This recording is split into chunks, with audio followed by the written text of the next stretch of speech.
नमस्कार और स्वागत है आप सभी का धरोहर पर। एक ऐसा मंच जहां हम सनातन संस्कृति की कहानियों को सिर्फ परंपरा नहीं, बल्कि ज्ञान और विज्ञान की कसौटी पर परखते हैं।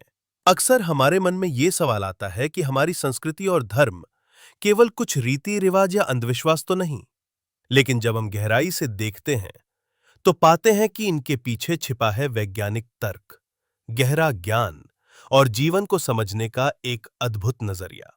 आज इसी कड़ी में हम आपके लिए लेकर आए हैं एक ऐसी ही पौराणिक गाथा जिसने हमारे ब्रह्मांड की रचना के कई रहस्यों को उजागर किया। तो चलिए मेरे साथ आज हम चलते हैं समुद्र मंथन की उस अद्भुत यात्रा पर जो हमें सिखाती है कि कैसे धैर्य, त्याग और एकता से हम जीवन के हर जहर को अमृत में बदल सकते हैं। इस घटना का महत्व सीमाओं से परे था। कंबोडिया के अंकोरवाट में प्राचीन नक्काशी में 88 असुर और 92 देव महान सर्प वासुकी को खींचते हुए दिखाए गए हैं, जो मंगरा पर्वत के चारों ओर लिपटा हुआ है। मंथन दंड भगवान विष्णु के कूर्मा कछुए अवतार की पीठ पर संतुलित है। ये कथा इंद्र, देवताओं के राजा से शुरू होती है, जिन्होंने एक बार एक दिव्य माला का अनादर करके ऋषि दुर्वासा को नाराज कर दिया था। बस एक माला, इसमें इतना क्या है? इंद्र, तुम्हारी अहंकार की कोई सीमा नहीं।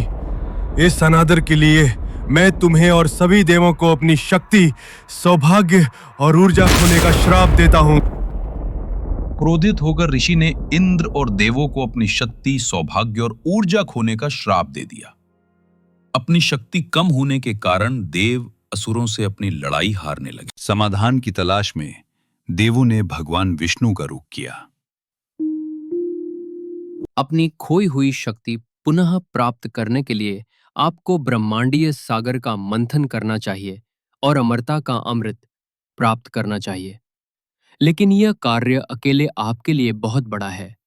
आपको असुरों के सहयोग की तलाश करनी होगी।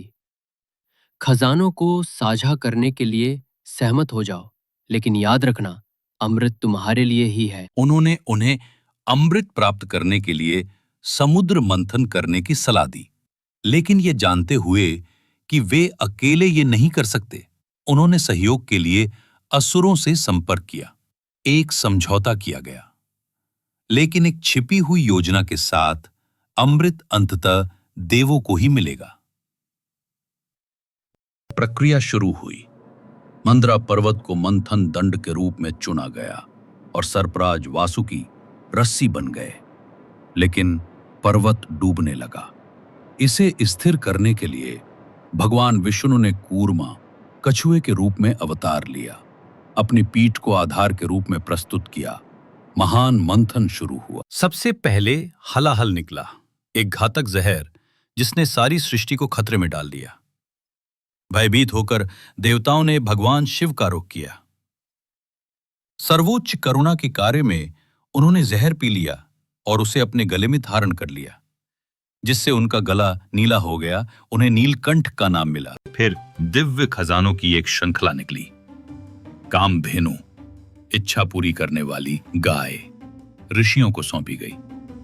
उच्चैःश्रवा, 8 सिर वाला दिव्य घोड़ा, इंद्र को दिया गया। ऐरावत, एक राजसी सफेद हाथी, जिसे इंद्र ने भी प्राप्त किया। कल्प वृक्ष, इच्छा पूरी करने वाला वृक्ष, स्वर्ग में स्थापित। अप्सराएं, स्वर्गीय युवतियां, जिनमें रंभा सबसे मनमोहक थीं। चंद्रमा, जिसे शिव ने अपने सिर पर रखा, शांति का प्रतीक। देवी लक्ष्मी, जो कमल से निकली और विष्णु को अपना शाश्वत पति चुना। वारुणी, शराब की देवी, जिसे असुरों ने स्वीकार किया। धन्वंतरी, दिव्य चिकित्सक, अमृत कलश के साथ प्रकट हुए, अमृत का घड़ा। जैसे ही अमृत प्रकट हुआ, असुरों ने धोखे से उसे हथियाने की कोशिश की। ब्रह्मांडीय संतुलन की रक्षा के लिए भगवान विष्णु ने मोहिनी का मनमोहक रूप धारण किया, एक बेजोड़ सुंदरता वाली दिव्य युवती। कृपा और रणनीति के साथ उन्होंने केवल देवों को ही अमृत वितरित किया। लेकिन एक असुर स्वर भानु ने खुद को देवता के रूप में भेष बदला और अमृत पी लिया। चाल को भांपते हुए विष्णु ने अपने सुदर्शन चक्र से उसका सिर काट दिया। फिर भी अमृत का स्वाद चखने के कारण उसका सिर और शरीर अमर हो गया। उसका सिर राहु बन गया और शरीर केतु। खगोलीय संस्थाएं जिनके बारे में माना जाता है कि वे सूर्य और चंद्रमा का पीछा करते हुए ग्रहण का कारण बनती हैं। और इसी के साथ समुद्र मंथन का ये महायज्ञ समाप्त हुआ। देवों ने अमृत प्राप्त कर अपनी खोई हुई शक्ति, धन और सौभाग्य पुनः प्राप्त किया। ब्रह्मांड में संतुलन स्थापित हुआ और सत्य की विजय हुई।